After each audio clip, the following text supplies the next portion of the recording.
अंध स्वर्ण पंजे वाले भालू की हवा नहीं भांगते। इसे आत्मा जीवों की दुनिया का राजा माना जाता है। सोचिए, सिर्फ 10,000 साल का ये भालू 45 लाख साल पुराने टाइटल डॉलों पर भारी पड़ता था। यहां तक कि जब तांग वुलिन टाइटल डॉलों के लेवल पर पहुंच गया, तब भी ये भालू उसे अपनी उंगलियों पर नचाता था। पर सबसे हैरान करने वाली बात क्या है? ये बिना किसी तर्क के इतनी भयानक ताकत रखने वाला सुपर सोल बीस्ट अनाथालय में पले बड़े एक 6 साल के बच्चे का सोल स्पिरिट बन गया। और इससे भी ज्यादा पागलपन की बात तो यह है कि इसकी पहली सोल स्किल ही उसकी सभी योग्यताओं को सीधा 3 गुना बढ़ा देती है। बायां हाथ चीरने के लिए और दायां हाथ चूर चूर करने के लिए। जबकि दूसरी तरफ तांग सान को अभी यह भी नहीं पता कि अपना पहला सोल रिंग कैसे चुना जाए। तियांडो शहर के सबसे आलीशान अनाथालय में सोना बंद करो। अनाथालय के लगभग सारे बच्चे इकट्ठा हो चुके हैं। बस तुम्हारी कमी है, जल्दी उठो। अचानक तुम्हारे चेहरे से रजाई खींच ली जाती है। तीखी धूप सीधा तुम्हारी आंखों पर पड़ती है। तुम अपनी आंखें मलते हुए उबासी लेकर उठकर बैठ जाते हो। अरे, तुम्हें क्या हुआ? सोकर उठे हो या दिमाग सो गया है? आज तुम सबके सॉल स्पिरिट जागृत होने का दिन है, जल्दी करो। तुम सिर हिलाते हुए अपने बिखरे बालों को सहलाते हो और पास में रखी शर्ट पहन लेते हो। तुम्हें उठता देख केयर टेकर बिना कुछ कहे बाहर से दरवाजा बंद कर देती है। बाथरूम में नल का पानी तेजी से बह रहा है। पानी की बूंदें तुम्हारे गालों से फिसल रही हैं। तुम शीशे में खुद को घूरते हुए कुछ पल के लिए खो जाते हो। शीशे में दिख रहे लड़के की त्वचा एकदम साफ और हल्की गुलाबी रंगत वाली है। खिड़की से आती हवा उसके घने काले बालों को सहला रही है। एक तीखी नाक उसके चेहरे को और भी आकर्षक बनाती है। पर सबसे ज्यादा ध्यान खींचने वाली चीज है उसकी आंखें, जिनकी पुतलियां एकदम शुद्ध सुनहरी हैं।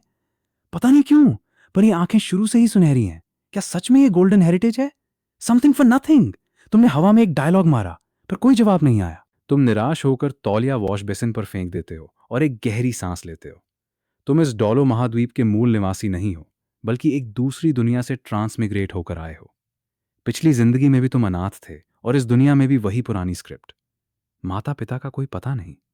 सबसे बड़ी मुसीबत तो यह है कि तुम्हारे पास कोई सिस्टम नहीं है। बिना सिस्टम के कोई बंदा हीरो कैसे बनेगा? खैर, गनीमत यह रही कि तुम्हें तियांडो शहर के सबसे बेहतरीन अनाथालय में जगह मिल गई, जिससे तुम्हारा बचपन आराम से कट गया। पर यह डोलो महाद्वीप है। यहां सब कुछ खून और खानदान पर चलता है। ताकतवर सॉल स्पिरिट ज्यादातर माता पिता से विरासत में मिलते हैं। म्यूटेंट स्पिरिट का कोई भरोसा नहीं होता। तुम्हें बिल्कुल अंदाजा नहीं है कि इस जन्म में तुम्हारे खून में क्या छिपा है। क्या कोई ढंग का स्पिरिट जागेगा भी या नहीं? मिन ई, मैं आ गया। अनाथालय के मुख्य दरवाजे पर बच्चों की एक छोटी लाइन लगी थी। तुम धीरे धीरे चलकर लाइन के आखिरी में खड़े हो जाते हो। मिनी तुम्हें देखकर सिर हिलाती है और अनाथालय के डायरेक्टर की तरफ इशारा करती है। डायरेक्टर साहब, सारे बच्चे आ गए हैं। बच्चों, अनाथालय के डायरेक्टर जो मिंगपैंग कहते हैं, आज तुम्हारी जिंदगी का सबसे अहम दिन है। स्पिरिट और मास्टर के बारे में तुम्हें सब पढ़ाया जा चुका है, इसलिए मैं बस एक ही बात कहूंगा। जो मास्टर तुम्हारा स्पिरिट जगाने आए हैं, उनका पूरा सम्मान करना। नतीजा चाहे जो भी हो, अपना दिल छोटा मत करना। तुम लाइन में पीछे खड़े खड़े उबासी ले रहे थे। डायरेक्टर की ये बातें तुम्हें अपनी पिछली दुनिया के स्कूल प्रिंसिपल्स की याद दिला रही थीं। पर सच ये भी था कि इस अनाथालय ने तुम्हें बेसिक नॉलेज देकर काफी मदद की थी। ठीक है, समय हो गया है। बच्चों, चलो।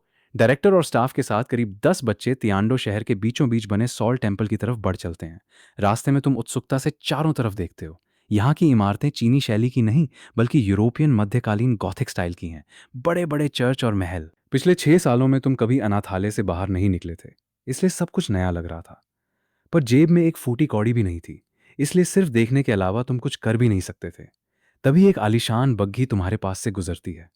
उसके बॉडीगार्ड्स का ठाट बाट देखकर लगता है कि यह पक्का राजमहल की गाड़ी है। खिड़की के पर्दे के हल्के से छेद में से तुम्हें एक लड़की का आधा चेहरा दिखता है, जिसकी आंखें बेहद खूबसूरत और चमकदार सुनहरी थीं। तुमने ज्यादा ध्यान नहीं दिया।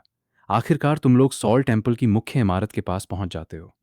ये जगह किसी भव्य मध्यकालीन कैथेड्रल जैसी बेहद आलीशान है। बच्चों, मेरे पीछे आओ। बिल्कुल शांति बनाए रखना। नीली वर्दी पहने एक नवयुवक मुस्कुराते हुए बाहर आता है और तुम्हें अंदर ले जाता है। अंदर बहुत से माता पिता अपने बच्चों के साथ लाइन में खड़े थे। खुशकिस्मती से अनाथालय के बच्चों के लिए एक अलग लाइन थी। नमस्ते बच्चों, मेरा नाम लियो बिताओ है। आज मैं तुम्हारा स्पिरिट अवेकनिंग गाइड हूं। जैसा मैं कहूं वैसा करना। पहला बच्चा, आगे आओ। पहला बच्चा एक गोल मटोल सा लड़का था। वो काफी घबरा रहा था। लियो बिताओ उसे दिलासा देता है और प्रक्रिया शुरू होती है। ली मिंग, सॉल स्पिरिट, कुदाल, जन्मजात सोल पावर, लेवल 2। बहुत बढ़िया, तुम एक सोल मास्टर बन सकते हो। छोटे मोटे की किस्मत अच्छी थी। उसकी सोल पावर लेवल 2 निकली। कम से कम उस मशहूर ग्रैंड मास्टर से तो एक लेवल ज्यादा ही थी। इसी बीच टेम्पल की दूसरी मंजिल पर बने एक वीआईपी रूम में, जहां से पूरा हॉल साफ दिखता था, दो लोग खड़े थे। प्लेटिनम बिशप साहब, लगता है इस बार की खेप में कोई खास प्रतिभा नहीं है। बोलने वाला एक बेहद खूबसूरत और रोबीला नवयुवक था। उसकी आवाज में हल्का सा असंतोष था। ये शिव चिंघे था, या यूं कहें कि वेश बदलकर आई ची रेन शिव। उसने चिढ़कर पास खड़े बिशप सालास की तरफ देखा। अगर उसका असली रूप एक गुप्त रहस्य न होता, तो सालास जैसे मामूली बिशप की हिम्मत नहीं होती कि उससे इस लहजे में बात करे। मैं तो बस ऐसे ही देखने आ गया। ये तियांडो साम्राज्य के युवा हैं। क्राउन प्रिंस होने के नाते अगर कोई हीरा मिलता है, तो उसे साम्राज्य की सेवा में लाना मेरा फर्ज है। इसके बाद दोनों शांत होकर नीचे देखने लगते हैं। अचानक ची रेंशु की आंखें चमक उठती हैं। वो ध्यान से नीचे देखती है। ये बच्चा, इसे मैंने कहीं देखा है। सालास भी नीचे देखता है, पर उसे एक बेपरवाह से बच्चे के अलावा कुछ खास नजर नहीं आता। अगला! लियो बिताओ की आवाज गूंजती है। तुम कदम बढ़ाकर मैजिक सर्कल के बीच में खड़े हो जाते हो। दिल तेजी से धड़क रहा था। आर या पार, सब आज ही तय होना था। मेरी गाइडेंस को फॉलो करो और अपनी सोल पावर को महसूस करो। तुम अपनी आंखें बंद करते हो। लियो बिताओ अपने स्पिरिट को एक्टिवेट करके फॉर्मेशन में पावर डालता है। अचानक पूरा सर्कल रोशनी से नहा उठता है। एक भयानक ऊर्जा तुम्हारे शरीर के अंदर बहने लगती है। कड़ाक! जैसे शरीर के अंदर कोई पुरानी जंजीर टूट गई हो। एक हिंसक ऊर्जा तुम्हारी नसों में दौड़ने लगती है। तुम्हारी दाएं हाथ की उंगलियां कांपने लगती हैं और वो बेकाबू ऊर्जा चारों तरफ फैलने लगती है। लियो बिताओ का चेहरा रंग बदल लेता है। वो अपनी पूरी ताकत लगाकर उस ऊर्जा को तुम्हारे दाएं हाथ की तरफ मोड़ता है। इस हलचल ने पूरे हॉल का ध्यान खींच लिया। ऊपर शीशे के पीछे खड़े सालास और ची रेनशू भी चौंक जाते हैं। सालास तो लगभग दौड़कर शीशे के पास पहुंच जाता है और अपनी आंखें फाड़कर नीचे देखने लगता है। और फिर तुम्हारा सॉल स्पिरिट जाग जाता है। एक बेहद प्राचीन, भयानक और जंगली ताकत की लहर पूरे हॉल में फैल जाती है। दहाड़! एक ऐसी भयानक गर्जना गूंजती है कि हॉल में मौजूद सभी 20 सॉल मास्टर्स का सिर चकराने लगता है। यहां तक कि तुम्हारे सामने खड़े लियो बिताओ का डेमन वुल्फ स्पिरिट भी डर के मारे गायब होने लगता है। ये कौन सा स्पिरिट है? तुम्हारी पीठ के पीछे से एक सुनहरी रोशनी आसमान की तरफ उठती है और एक विशाल, खूंखार, सुनहरे जानवर की परछाई बन जाती है। वो एक बब्बर शेर जैसा दिखता था, लेकिन आम शेरों से कहीं ज्यादा ताकतवर और खूंखार। उसका पूरा शरीर सुनहरे बालों से ढका था। तुम्हारी सुनहरी आंखें अब हल्की सुनहरी आग की लपटों से जल रही थीं। तुम्हारी हड्डियों से चटकने की आवाजें आने लगीं। तुम्हारा छोटा सा शरीर चौड़ा और मस्कुलर होने लगा। सालास की आंखें फटी की फटी रह गईं। वो सीढ़ियों से नीचे भागता हुआ बड़बड़ाने लगा, असंभव! Lion spirit? मैंने कभी ऐसा स्पिरिट नहीं देखा। इतनी भयानक ताकत! क्या ये लायन डॉलो का नजायज बेटा है? लेकिन उसे क्या पता था कि ये कोई मामूली शेर नहीं, बल्कि अंधस्वर्ण पंजे वाला भालू था। ची रेंशु की आंखों में हैरानी, उत्सुकता और एक हल्की सी हत्या की भावना तैर गई। इतनी भयानक ताकत वाला स्पिरिट, इसकी जन्मजात सोल पावर पक्का फुल होगी। अगर ऐसा जीनियस सॉल टेम्पल के काम न आया, तो ये भविष्य का सबसे बड़ा खतरा बन जाएगा। इसे समय रहते खत्म करना होगा। हॉल में मौजूद छोटे बच्चे डर के मारे रोने लगे थे।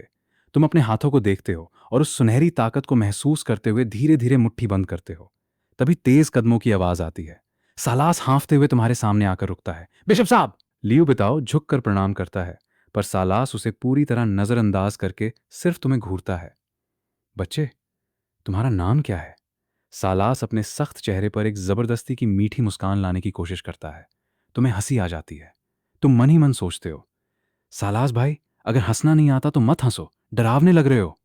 प्रणाम बिशप साहब, मेरा नाम युनचेन है। युनचेन! बहुत बढ़िया नाम है। क्या तुम मेरे ऑफिस में चलकर अपनी सोल पावर टेस्ट करना चाहोगे?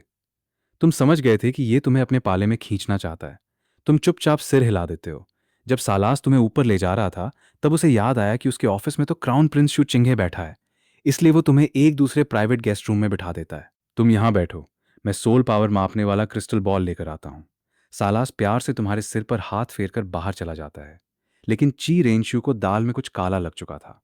उसने अपनी एंजल हेड सोल बोन की मानसिक ताकत से पूरे हॉल को स्कैन किया और तुरंत उस कमरे का पता लगा लिया जहां तुम बैठे थे। चर्रर! दरवाजा खुलता है। तुम मुड़कर देखते हो। तुम्हें लगा सालास आया होगा, लेकिन सामने एक बेहद खूबसूरत, राजकुमार के कपड़ों में ढला युवक खड़ा था। उसके चेहरे पर एक हल्की सी चालाक मुस्कान थी। लेकिन जैसे ही तुम्हारी नजर उसकी सुनहरी आंखों पर पड़ी, तुम चौंक गए। भैया, आपकी आंखें बहुत खूबसूरत हैं। तुम्हारे मुंह से अनजाने में निकल गया। शिव चिंघे 2 सेकंड के लिए स्तब्ध रह गया। फिर उसके चेहरे पर एक ऐसी मुस्कान आई जिसमें हल्की सी लड़कियों वाली शर्म थी। तुम्हारे दिमाग में तुरंत घंटी बजी। अरे बाप रे, ये तो ची रेनशू है। मैं किस चक्कर में पड़ गया? शुक्रिया छोटे भाई। शिव चिंघे तुम्हारे पास आकर बैठ जाता है। मैं तियांडो साम्राज्य का क्राउन प्रिंस शिव चिंघे हूँ। तुम्हारा स्पिरिट बहुत खास है। क्या मैं इसे एक बार फिर देख सकता हूँ? तुम मना नहीं करते। अगले ही पल तुम्हारे पीछे वही भयानक सुनहरे भालू की परछाई दोबारा प्रकट होती है। तुम्हारी आंखें सोने की तरह चमकने लगती हैं। जैसे ही उस स्पिरिट का प्रभाव ची रेंशु पर पड़ता है, उसका चेहरा अचानक पीला पड़ जाता है। ये डर नहीं था, बल्कि उसके अपने स्पिरिट के अंदर से एक भयंकर प्रतिद्वंद्विता की भावना जाग उठी थी। वो कांपते हाथों से उस परछाई को छूने की कोशिश करती है और हैरान होकर बुदबुदाती है। अंध स्वर्ण पंजे वाला भालू? ये कैसे हो सकता है? ऐसा पौराणिक जीव किसी इंसान का सॉल स्पिरिट कैसे बन सकता है? क्या ये कोई 10 लाख साल पुराना आत्मा जीव है जिसने इंसान का रूप लिया है? अगर ऐसा है, तो इस स्पिरिट की ताकत क्या एंजल स्पिरिट से थोड़ी ही कम होगी? ची रेंशु का दिमाग विचारों से भर गया था और वो कुछ देर के लिए अपने ख्यालों में खो गई। तुमने खोई हुई ची रेंशु पर ध्यान नहीं दिया। तुम सोफे पर अकेले बैठे बैठे मन ही मन खुश हो रहे थे। हाँ हाँ, gold hair lion dog spirit, मुझे ऐसा स्पिरिट मिल गया। अब तो मेरी किस्मत चमक गई। पिछली जिंदगी में डोलो सीरीज को दर्जनों बार पढ़ने के नाते तुम इस स्पिरिट की असली ताकत अच्छे से जानते थे। केवल 10,000 साल की उम्र में ही ये 50 लाख साल पुराने भालू सेनापति पर भारी पड़ता था और तांग वुलिन जैसे शक्तिशाली योद्धा को भी कड़ी टक्कर देता था। ये तो सीधी सादी भाषा में एक तबाही मचाने वाला राक्षस था। ची रेंशु होश में आई और उसने अपना ऊर्जा घेरा हटा लिया। तुमने पहले ही अपना स्पिरिट समेट लिया था और सोफे पर चुपचाप बैठे थे। उसकी आंखों में तुम्हें लेकर कई तरह के भाव थे, लेकिन उसका इरादा साफ था। चाहे जो हो जाए, इस बच्चे को अपने साथ शामिल करना ही होगा। इसे बिबी डोंग के हाथों में या किसी दूसरी ताकत के पास जाने नहीं दिया जा सकता। उसने मन बना लिया कि तुम्हारी जन्मजात शक्ति चाहे जो भी हो, इतने शक्तिशाली स्पिरिट वाले बच्चे को अपने साथ मिलाना ही सही फैसला होगा। छोटे भाई युन चेन, क्या तुम मेरे साथ क्राउन प्रिंस के महल चलना पसंद करोगे? उसका न्योता आखिरकार आ ही गया। तुम्हें पता था कि शुरुआत में सबसे ज्यादा साधन और मदद ची रेनशू या बिबी डोंग ही दे सकती हैं, लेकिन तुम अभी तय नहीं कर पाए थे कि किसका साथ चुनना बेहतर होगा। छोटे युनचेन, मैं शक्ति नापने वाला क्रिस्टल बॉल ले आया हूं और साथ में कुछ खाने की चीजें भी लाया हूं। सालास दरवाजा खोलकर अंदर आया, लेकिन जैसे ही उसकी नजर शू चिंघे पर पड़ी, उसके चेहरे की मुस्कान गायब हो गई और माहौल ठंडा हो गया। राजकुमार साहब, आप मेरे दफतर में आराम करने के बजाय यहां क्या कर रहे हैं? सालास की आवाज में काफी कड़वाहट थी। साम्राज्य में एक नए होनहार बच्चे को देखकर मेरा मन उससे मिलने का हो गया, शिव चिंघे ने शांत भाव से कहा। फिर उसने सालास के हाथ में थमे डिब्बे को देखा जिस पर सबसे बेहतरीन मिठाई का नाम लिखा था। वैसे बिशप साहब काफी फुर्सत में लगते हैं जो खुद बच्चों के लिए नाश्ता लेकर आ रहे हैं। सालास ने कोई जवाब नहीं दिया। वो जानता था कि मुकाबला शुरू हो चुका है, लेकिन सबसे पहले तुम्हारी असली ताकत देखना जरूरी था। आओ बच्चे, अपना हाथ इस क्रिस्टल बॉल पर रखो। सालास ने बहुत प्यार से गेंद तुम्हारे आगे बढ़ा दी। तुमने एक गहरी सांस ली और उस पर हाथ रख दिया। अगले ही पल क्रिस्टल बॉल के बीच में एक भंवर जैसा बना और तुम्हारी शक्ति तेजी से उसमें खींचने लगी। रोशनी इतनी तेजी से फैली कि पूरी गेंद चमकदार रोशनी से भर गई। जन्मजात पूरी आत्मा शक्ति! सालास की आंखें हैरानी से खुली की खुली रह गईं। चिरेंशु के चेहरे पर एक हल्की मुस्कान आ गई। यह तो होना ही था। उसने मन ही मन तय कर लिया कि वो तुम्हें हर हाल में अपने साथ लेकर रहेगी। बच्चे, तुम 100 सालों में मिलने वाला एक अनोखा हुनर हो। अगर तुम हमारे साथ जुड़ते हो, तो तुम्हें आगे बढ़ने के लिए अनगिनत साधन मिलेंगे। यहां तक कि मैं तुम्हें एक सबसे बड़े स्तर के गुरु का मार्गदर्शन दिलाने का वादा करता हूं। सालास ने झुककर बड़े प्यार से कहा। तुमने कोई जवाब नहीं दिया और चुपचाप सुनते रहे, जबकि तुम्हारी नजरें ची रेंशु की तरफ जा रही थीं। तुम्हारा इशारा साफ था। अगर इसके पास बेहतर प्रस्ताव है, तो तुम उसकी बात सुनोगे। लेकिन ची रेंशु को लगा कि तुम उस पर ज्यादा भरोसा करते हो और उसे पसंद करते हो। अपनी आंखों की तारीफ याद करके उसकी मुस्कान और गहरी हो गई। बिशप साहब, इतनी जल्दी भी क्या है? बच्चे को सोचने का थोड़ा मौका तो दीजिए, शिव चिंघे ने हल्की मुस्कान के साथ कहा। सालास का चेहरा बिगड़ गया, लेकिन उसने बात आगे न बढ़ाकर फिर से तुम्हारी तरफ देखा। तुमने मन ही मन पूरा गणित लगा लिया था। बिबी डोंग के पास रहने में खतरे ज्यादा थे और तांग हाओ जैसे दुश्मनों का डर भी बना रहता। इसके मुकाबले ची रेंशु के साथ रहकर छिपकर तैयारी करना ज्यादा सुरक्षित था। तय करने के बाद तुमने सालास को छोड़कर सीधे शिव चिंघे की तरफ देखा। एक मासूम और आज्ञाकारी बच्चे की तरह तुमने उसकी बात मानने का इशारा किया। ची रेंशु खुशी से आगे बढ़ी और उसने प्यार से तुम्हारे सिर पर हाथ रखा। बहुत अच्छे बच्चे! साम्राज्य तुम्हें हर वो चीज देगा जिसकी तुम्हें जरूरत है। तुम्हारी असली कीमत आने वाले कल में दिखेगी। सालास गुस्से में कांपता रह गया, लेकिन वो अपने ही इलाके में क्राउन प्रिंस को रोक नहीं सका। तो फिर बिशप साहब, मैं इसे अपने साथ ले जा रहा हूं। ची रेंशु ने तुम्हारा हाथ थामा और सालास को पीछे छोड़कर बाहर निकल गई। बाहर आते ही 2 अधेड़ उम्र के गार्ड आगे आए। उनकी नजरें तुम पर टिक गईं। ये बच्चा जन्मजात पूरी शक्ति वाला है, इसे हम महल ले जा रहे हैं, चीरैंशु ने संक्षेप में बताया। उन दोनों की आंखों में चमक आ गई। तुम भी उन्हें पहचान गए। ये जरूर उसके दो खास रक्षक शे लॉन्ग और त्सू थे। पहले इसे महल में आराम करने दो, मुझे महाराजा से मिलने जाना है, चीरेंशु ने हुक्म दिया। इसी बीच दूर मौजूद मुख्य महल में एक भव्य महिला ने गुस्से में आकर अपने हाथ का कागज मेज पर पटक दिया। बेवकूफ, सबके सब बेवकूफ, एक जन्मजात पूरी शक्ति वाले बच्चे को भी नहीं रोक पाए। बेबी डोंग का गुस्सा सातवें आसमान पर था। पास खड़े दो बड़े योद्धा डर के मारे चुपचाप सिर झुकाए रहे। माताजी, शांत हो जाइए। क्या मैं खुद जाकर उस बच्चे को ले आऊं? एक योद्धा ने डरते डरते पूछा। बेबी डोंग ने एक गहरी सांस ली। वो जानती थी कि शू चिंघे असल में उसकी बेटी ची रेनशू ही है और वो इस बच्चे को आसानी से हाथ से जाने नहीं देगी। तुम खुद वहां जाओ, बेबी डोंग ने कहा। उस बच्चे को यहां लाओ और साथ में ये चिट्ठी भी उसे दे देना। दूसरी तरफ महाराजा शू ये को जब ये खबर मिली तो वो बेहद खुश हुए। शाबाश, तुमने साम्राज्य के लिए एक बड़ा काम किया है। कल उस बच्चे को मेरे सामने लाओ, मैं उसे बड़ा इनाम दूंगा। महाराजा ने अपने बेटे की समझदारी की तारीफ की, लेकिन उनके मन में एक अजीब सी कसक भी थी। उन्हें लगता था कि उनका ये बेटा बहुत काबिल तो है, लेकिन बहुत निर्दयी भी है, जिसने अपने ही भाइयों को रास्ते से हटा दिया। तभी एक बूढ़ा मंत्री अंदर आया और झुककर बोला, महाराज, राजकुमार की ताकत बहुत तेजी से बढ़ रही है। ये आगे चलकर आपके लिए खतरा बन सकती है। खामोश, महाराजा ने डांटते हुए कहा। तुम राजकुमार के खिलाफ ऐसी बात कैसे कह सकते हो? मंत्री ने सिर झुकाए रखा। वो जानता था कि एक बहुत शक्तिशाली भावी योद्धा का राजकुमार के साथ जुड़ना दरबार के बाकी लोगों को राजकुमार की तरफ झुका देगा। महाराज, हमें उस बच्चे को सीधे अपने अधिकार में लेने की कोशिश करनी चाहिए। उसे ऐसे साधन और पद दीजिए जो सीधे आपकी तरफ से हों, ताकि वो साम्राज्य का वफादार बने, मंत्री ने सलाह दी। महाराजा को यह विचार पसंद आया और उन्होंने इस पर काम करने का मन बना लिया। रात के समय ची रेंशू के निजी कमरे में वो अपने असली और बेहद खूबसूरत रूप में बैठी थी। उसके दोनों खास रक्षकों ने आकर खबर दी कि तुम आराम से सो रहे हो और तुम्हारी जांच से यह साफ हो गया है कि तुम पूरी तरह से इंसान ही हो। ये जानकार राहत मिली। ऐसे शक्तिशाली स्पिरिट वाले बच्चे का मिलना बहुत बड़ी बात है, चीरेंशु ने कहा। राजकुमारी, हमने बड़े महाराज तक संदेश पहुंचा दिया है, लेकिन खबर है कि बिबी डोंग की तरफ से भी कोई इस बच्चे के लिए आ सकता है, शेलोंग ने बताया। ये सुनते ही ची रैंशु के चेहरे पर सख्ती आ गई और उसने अपने हाथ की पेंसिल तोड़ दी। वो जानती थी कि मुकाबला आसान नहीं होगा। थोड़ी देर बाद वो टहलते हुए तुम्हारे कमरे के बाहर पहुंची। उसने खिड़की से तुम्हें देखा। महल के नए और कीमती कपड़ों में तुम बहुत प्यारे लग रहे थे। तुम्हें देखकर उसके चेहरे की कड़वाहट कम हो गई और एक हल्की सी उदासी छा गई। उसने आसमान की तरफ देखा और अपने मन के बोझ को महसूस किया। राजकुमार साहब, तुमने उसे देखकर झुककर प्रणाम किया। तुमने सोचा था कि शक्तिशाली स्पिरिट मिलने के बाद तुम्हारा शरीर बहुत बड़ा और तगड़ा हो जाएगा, लेकिन ऐसा कुछ नहीं हुआ। तुम अभी भी एक प्यारे और मासूम बच्चे ही लग रहे थे। चिरेंशु ने आगे बढ़कर तुम्हारे गालों को खींचा। उनका नरम एहसास देखकर वो मुस्कुरा दी। तुमने थोड़ा सा मुंह बनाया तो उसे अपनी गलती का एहसास हुआ और उसने बात बदलने के लिए धीरे से खांसा। अच्छा, अब चलो युनचेन, आज मेरे साथ महल में महाराज से मिलने चलो। तुमने आज्ञाकारी बच्चे की तरह सिर हिलाया, पर तुम्हारे मन में थोड़ी जल्दबाजी थी। अभी तक तुम्हें पहला सोल रिंग नहीं मिला था, इसलिए तुम असली सोल मास्टर नहीं बने थे। बग्गी में बैठने के बाद ची रेंशु को तुम्हारे मन की बात समझ आ गई। सोल रिंग की चिंता मत करो, पहले अपनी साधना को थोड़ा पक्का होने दो, उसके बाद जंगल जाना सही रहेगा। तुमने राहत की सांस ली। उधर महल के गुप्त रास्ते पर खड़ा बिशप एकाएक चौंक गया। उसके सामने एक रौबीला, बेपरवाह सा दिखने वाला आदमी खड़ा था। लायन डॉलो साहब, आप? बिशप साहब, वापस लौट जाइए। इस बच्चे को तुम अपने साथ नहीं ले जा सकते। यह हमारी संस्था के बड़े बुजुर्गों का हुक्म है।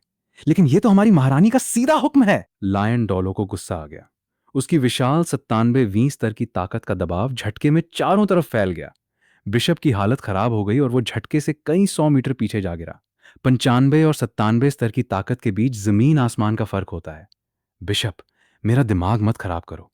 दो रास्ते हैं आपके पास, या तो मुझसे लड़ो और बच्चे को ले जाओ, या चुपचाप खाली हाथ लौट जाओ।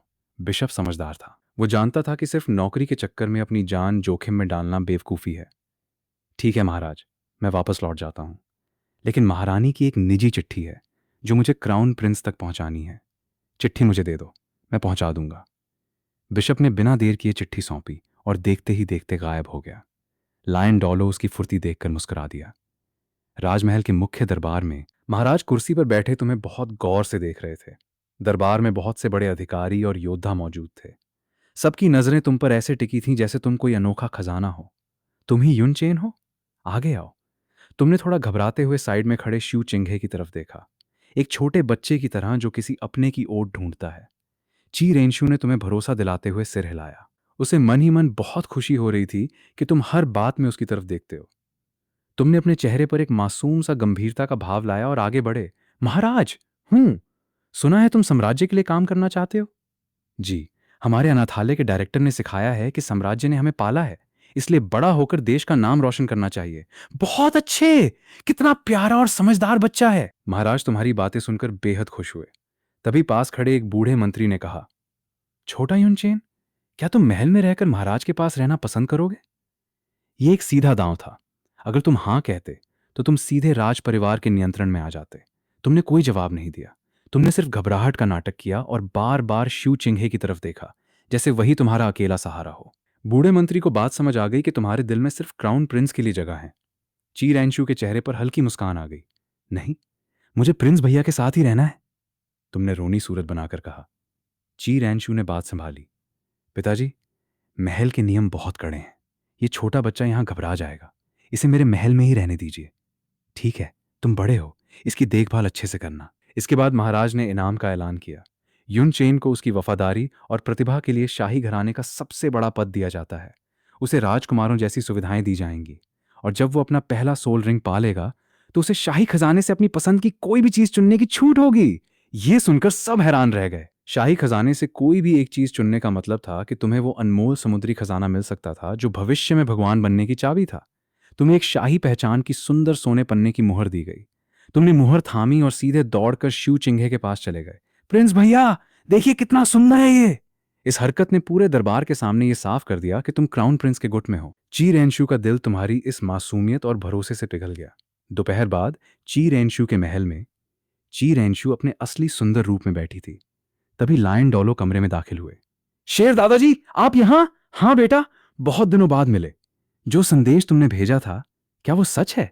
क्या उस बच्चे का स्पिरिट सच में वही पौराणिक भालू है? हाँ, मैंने खुद अपनी आंखों से देखा है। वो कोई रूप बदला हुआ जीव नहीं, बल्कि पूरी तरह इंसान ही है। तब तो बहुत बढ़िया। अब बताओ, उसे अपने साथ रखोगी या मुझे सौंपोगी ताकि मैं उसे ट्रेनिंग दे सकूं? ची रेंशु थोड़ी हिचकिचाई। मैं मैं अभी उसे अपने साथ ही रखना चाहती हूँ। बेटा, तुम्हें उसे अपनी असली पहचान बता देनी चाहिए। वो अभी छोटा है, जितनी जल्दी सच जानेगा उतना ही तुम्हारे करीब आएगा। दूसरी तरफ गार्ड शे लॉन्ग तुम्हें पास के बड़े जंगल में पहला सोल रिंग दिलाने ले जा रहा था। रास्ते में उसने तुमसे पूछा, युन चेन, तुमने अनाथालय में काफी पढ़ाई की है, बताओ तुम्हें अपने स्पिरिट के लिए कैसा सोल रिंग चाहिए? तुमने तुरंत जवाब दिया, मेरा स्पिरिट ताकत और सुनहरी शक्ति वाला है। इसके लिए किसी आम जानवर का रिंग काम नहीं करेगा। सबसे सही तो वही पौराणिक भालू होता, पर वो मिलना नामुमकिन है। इसलिए किसी ताकतवर शेर या खूंखार कुत्ते जैसे जीव का रिंग सही रहेगा, जो ताकत और सुनहरी ऊर्जा से भरा हो। शे लोंग तुम्हारी अक्ल देखकर दंग रह गया। शाबाश, तुम्हारे पास सिर्फ ताकत ही नहीं बल्कि तेज दिमाग भी है। वे 2 दिनों तक जंगल में ढूंढते रहे। कुछ जीव मिले, पर वे बहुत ज्यादा उम्र के थे, जिन्हें 6 साल का बच्चा संभाल नहीं सकता था। तुम बार बार जंगल के माहौल से परेशान हो रहे थे, पर तुमने हिम्मत नहीं हारी। शे लोंग को तुम्हारी ये हिम्मत बहुत पसंद आई। तभी शे लोंग रुका। लड़के, तुम्हारी किस्मत बहुत अच्छी है, तुम्हारा शिकार सामने है। झाड़ियों के पीछे एक विशालकाय जीव खड़ा था। उसके शरीर पर सुनहरे काले रोए थे और पंजे चाकू की तरह तेज थे। ये 400 साल का अंध स्वर्ण पंजे वाला भालू था। इससे पहले कि वो भालू हमला करता, शे लोंग ने हवा में छलांग लगाई।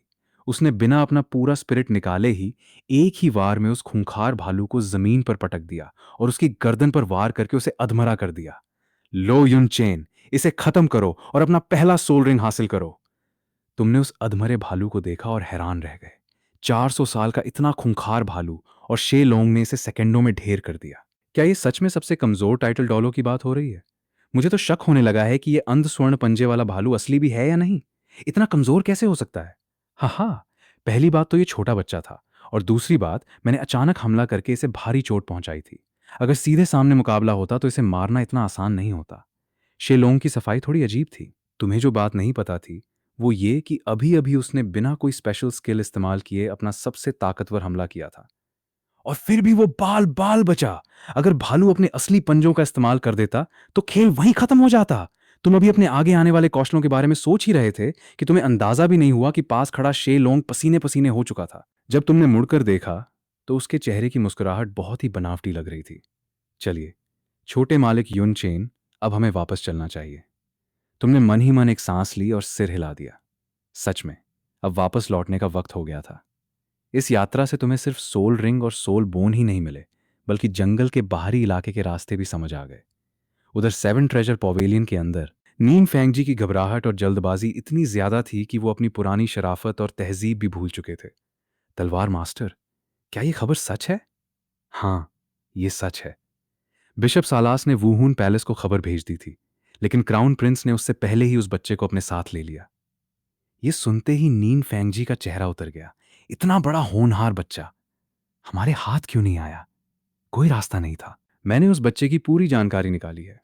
वो एक अनाथ है। जिस दिन उसे अनाथालय से वुहून पैलेस ले जाया गया, शिव चिंघे वहीं मौजूद था। उसने दो चार बातें की और बच्चे को अपने साथ ले गया। नीन फेंगजी को यह बात समझ नहीं आ रही थी। फिर भी शिव चिंघे ने आखिर ऐसा क्या कह दिया जो वो बच्चा उसके साथ चला गया? सिर्फ नीन फेंगजी ही नहीं, बल्कि वहां मौजूद बाकी लोग भी हैरान थे। साम्राज्य के पास ऐसा कुछ नहीं था जो इतने बड़े होनहार बच्चे को अपनी तरफ खींच सके। वो बच्चा बचपन से साम्राज्य के अनाथालय में पला बढ़ा है। उसे हमेशा देश की सेवा करने की सीख दी गई थी।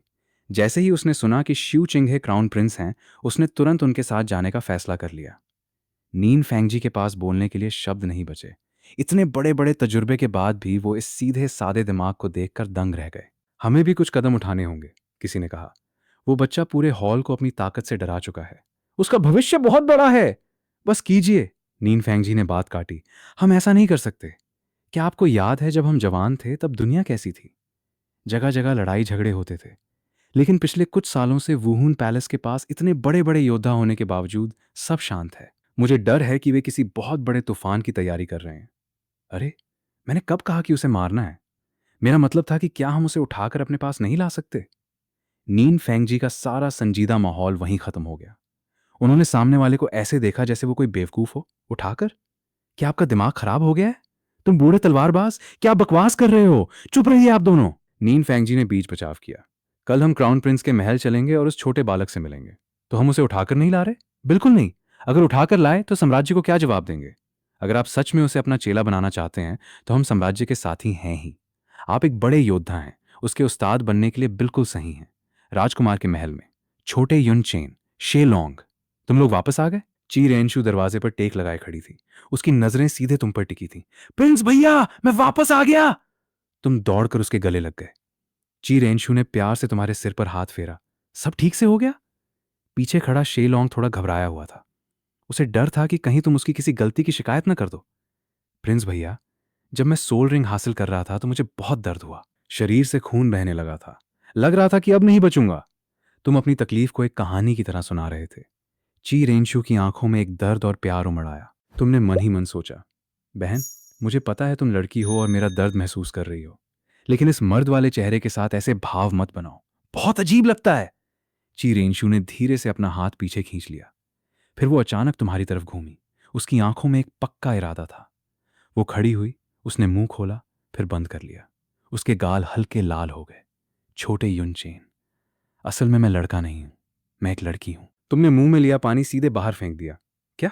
प्रिंस भैया, आप मजाक कर रहे हैं ना? तुमने नाटक जारी रखा। ची रेनशु ने आसमान में चमकते चांद को देखा। अचानक उसके चारों तरफ सुनहरी रोशनी छा गई। रोशनी का एक घेरा बना और उसमें से एक बेहद खूबसूरत लड़की बाहर निकली। उसकी त्वचा बर्फ जैसी सफेद थी, नाक तीखी, आंखें सुंदर और कद लंबा। वो किसी परी जैसी लग रही थी। तुम मुंह खोले उसे देखते रह गए। प्रिंस भैया, नहीं दीदी, आप तो बहुत सुंदर हैं। चिरेंशु धीरे से मुस्कुरा दी। चलो, अब बेवकूफों की तरह देखना बंद करो और काम की बात सुनो। वो तुम्हारे थोड़ा करीब आई। उसके शरीर की एक हल्की सी खुशबू तुम्हारे पास तक पहुंची। आज मैंने तुम्हें अपना सच बता दिया है। अगर तुम यहां नहीं रहना चाहते तो मैं तुम्हें वुहून पैलेस वापस भिजवा सकती हूं, और अगर चाहो तो यहीं रहकर मेरी मदद कर सकते हो। तुम्हें पता था कि यहां कोई तीसरा रास्ता नहीं है, या यूं कहें कि तीसरा रास्ता सीधे मौत था। क्या कोई तीसरा रास्ता नहीं है यूएट दीदी?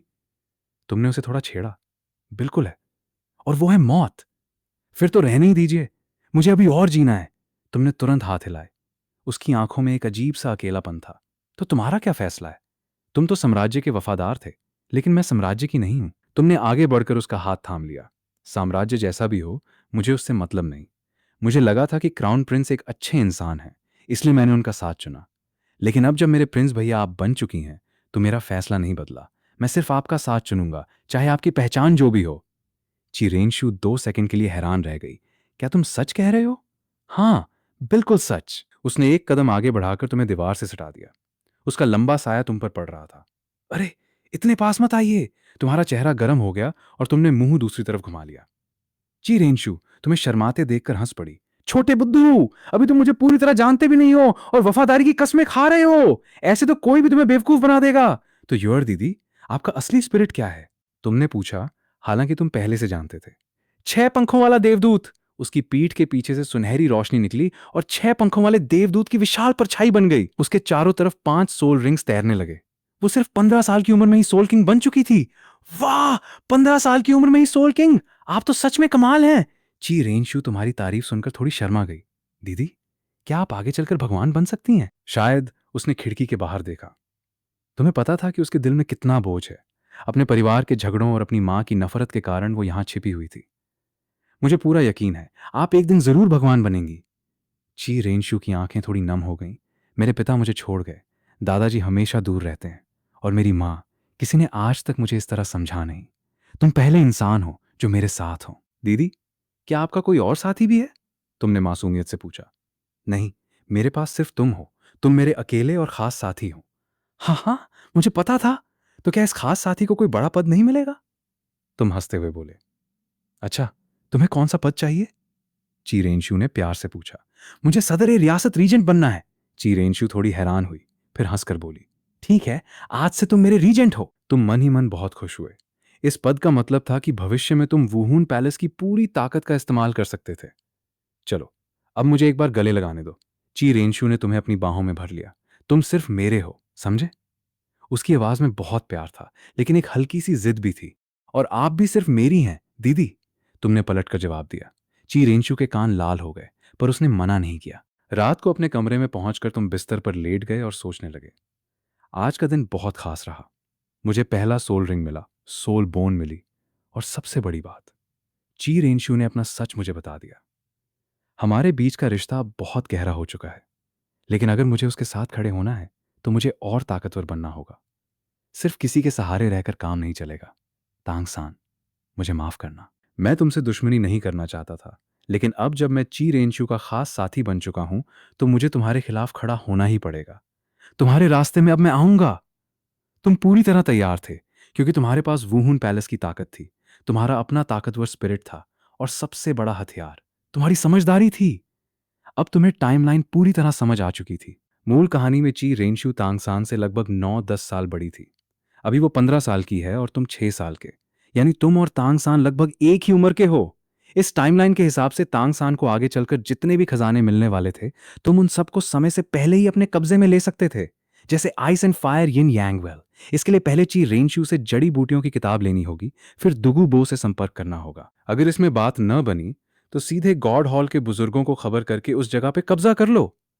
तांगसान के लिए कुछ नहीं छोड़ना है। गॉड हॉल के बुजुर्गों को बताने के दो बड़े फायदे थे। एक तो बुजुर्गों की ताकत बढ़ेगी, जिसका फायदा तुम्हें भी मिलेगा, और दूसरा, बीबी डोंग को वे जड़ी बूटियां नहीं मिल पाएंगी। उस औरत का कोई भरोसा नहीं। अगर वो गलती से पहले भगवान बन गई और यू शियाओगोंग को दुनिया का नंबर 1 मास्टर बना दिया, तो बड़ा मजाक बन जाएगा। और क्या क्या था तांगसान के पास? तुम बिस्तर पर बैठकर सोचने लगे। ब्लू सिल्वर एम्परर और वो 10,000 साल पुरानी सोल बोन। तुम्हारी आंखें चमक उठी। तांग सांग की मां की छोड़ी हुई 10,000 साल पुरानी सोल बोन का लालच बहुत बड़ा था। अगर अय्यन को पहले ही अपने पास लाकर संभाला जाए, तो तांग सान के पास शक्तिशाली बनने का कोई आधार ही नहीं बचेगा। लेकिन तुम्हें खुद हाथ गंदे करने की जरूरत नहीं थी। वुहुन पैलेस का इस्तेमाल करके तांग हाओ पर हमला करवाया जा सकता था, जिससे वो सोल बोन और पेड़ दोनों तुम्हारे हाथ लग जाते, और मौका मिले तो तांग सान को भी रास्ते से हटा दिया जाता। और वो खरगोश, शियाओ वू, भले ही उसकी 10,000 साल की सोल रिंग मेरी शक्ति से न मिले, पर 10,000 साल की सोल बोन तो मिलेगी। लेकिन अभी ये सब सिर्फ दिमाग में था। असली कहानी के मुख्य किरदारों से पंगा लेना खेल नहीं था। एक गलत कदम और सब खत्म। और अभी तुम्हारी खुद की ताकत इतनी नहीं थी कि तांग हाउ से सीधे लड़ सको। काश मुझे कोई सिस्टम मिल गया होता, आते ही सुपर पावर मिलती और सब खत्म कर देता। सीधे ची रेंशु से शादी और लाइफ सेट। तुमने मन ही मन हंसते हुए सोचा। दूसरी तरफ ची रेंशु खिड़की के पास खड़ी चांद को देख रही थी। उसके गाल लाल थे और आंखें खोई खोई थीं। ची रेंशु, तुम्हें क्या हो गया है? तुमने उस छोटे बच्चे से ऐसी बातें क्यों की? तुम्हें इतनी जलन और पजेसिव होने की क्या जरूरत थी? वो खुद से बड़बड़ाई। पर वो मुझे पसंद करता है, इसमें गलत क्या है? उसके मन से एक आवाज आई। लेकिन वो अभी बच्चा है, मैं उससे 9 साल बड़ी हूं। तो क्या हुआ? तुम दोनों आगे चलकर गॉड बनने वाले हो। 9 साल का फर्क मायने नहीं रखता। और तुमने उसकी आंखों में देखा नहीं? वो भी तुम्हें सिर्फ अपना बनाना चाहता है। वो तो अभी बच्चा है, उसे क्या पता। इसीलिए तो अच्छा है तुम बचपन से ही उसके दिल में अपने लिए जगह बना सकती हो। उसके दिमाग में दो सोच आपस में टकरा रही थी। आखिरकार ची रेंशु ने हार मान ली। वो तेजी से बिस्तर पर कूदी और तकिए में मुंह छिपाकर सो गई। अगली सुबह, तो तुमने उसे सब बता दिया? लायन डॉलो ने खंबे से टेक लगाते हुए मुस्कुराकर पूछा। हाँ, सब बता दिया। वो मेरे साथ ही रहेगा, ची रेंशु शिव चिंघे के रूप में ने कहा। लायन डॉलो ने भौहें सिकोड़ी। लेकिन क्यों? उसकी ताकत वुहून पैलेस में ज्यादा तेजी से बढ़ेगी। क्या तुम उसे सिर्फ एक आम होनहार बच्चा समझ रही हो? बिल्कुल नहीं। उसकी प्रतिभा मेरे दादाजी जितनी बड़ी हो सकती है। ची रेंशु ने तुरंत जवाब दिया। उसकी नजरें थोड़ी झुकी हुई थीं। वो नहीं चाहती थी कि लायन डॉलो को उसकी असली भावनाओं का पता चले। लायन डॉलो की नजरों में एक शरारती चमक थी। वो समझ चुका था कि ची रेंशु अपने इस छोटे साथी को खुद से दूर नहीं करना चाहती। ठीक है, अगर तुम्हें उसकी जरूरत है तो वो तुम्हारे पास ही रहेगा। रही बात साधनों की, तो उसे वही सब मिलेगा जो वुहून पैलेस के सबसे बड़े वारिस को मिलता है। और आज से वुहून पैलेस के अंदर उसका कोड नेम सदर ए रियासत रीजेंट होगा। लायन डॉलो समझ गया था कि ची रेंशु पूरे वुहून पैलेस को यह संदेश दे रही थी कि युन चेन उसका सबसे खास इंसान है। रीजेंट? ये नाम थोड़ा अजीब नहीं है? होली सन क्यों नहीं? लायन डॉलो ने पूछा। ची रेंशु थोड़ी शर्मा गई, पर उसने कोई जवाब नहीं दिया। ठीक है, मैं तुम्हारे दादाजी को सब बता दूंगा। जब तुम अगली बार आओगी तो उन्हें भी इस बच्चे को देखने देना। अगर सब ठीक रहा तो तुम्हारे दादाजी के पास उसके लिए कुछ 10,000 साल पुरानी सोल बोन्स भी रखी हैं। शेर दादाजी, क्या आप उसे अपना चेला नहीं बना रहे? नहीं, समय कम है। और हाँ, सेवन ट्रेजर पवेलियन का मालिक नीन फैंगजी आज दोपहर तुमसे मिलने आ रहा है। वो शायद इसी बच्चे के लिए आ रहा है। ये कहकर लायन डॉलो हवा में गायब हो गया। ची रेंशु तुरंत अपने कमरे में गई और गुस्से में अपनी दासी श्याओ चिंग को बुलाया। श्याओ चिंग, कल नीन फैंगजी की चिट्ठी आई थी, तुमने मुझे तुरंत क्यों नहीं दी? श्याओ चिंग डर के मारे घुटनों पर गिर पड़ी। मालिक, मुझसे गलती हो गई। असल में श्याओ चिंग कोई आम दासी नहीं थी। वो महाराज की भेजी हुई जासूस थी जो महल के पैसों में घपला भी करती थी। ची रेंशु ने मेज पर हाथ मारा। तुम महाराज की भेजी जासूस होकर भी चोरी करती हो और काम में लापरवाही करती हो। तभी तुम कमरे के अंदर आए और शांति से एक कुर्सी पर बैठ गए। छोटे युनचेन, तुम बताओ, ऐसे धोखेबाज इंसान के साथ क्या करना चाहिए? ची रेंशु ने तुमसे पूछा। तुमने जमीन पर कांपती हुई दासी को देखा। वो तुम्हारी तरफ उम्मीद से देख रही थी कि एक छोटा बच्चा उस पर तरस खाएगा।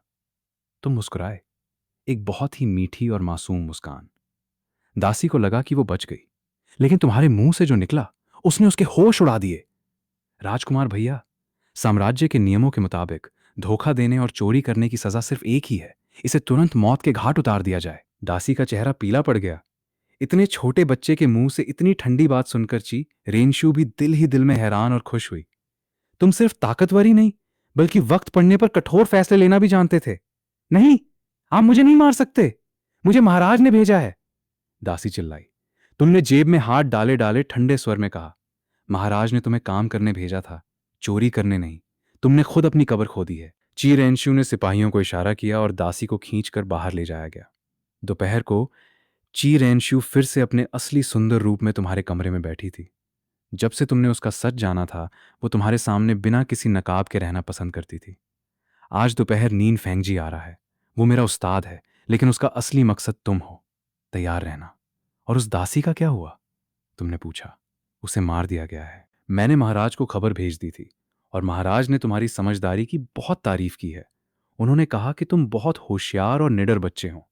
तुम मन ही मन मुस्कुराए। जब आप शक्तिशाली और होनहार होते हैं ना, तो दुनिया की हर बात आपके हक में ही जाती है। अब तुम्हें बस दोपहर का इंतजार था, जब सेवन ट्रेजर पवेलियन का मालिक तुम्हारे सामने आने वाला था।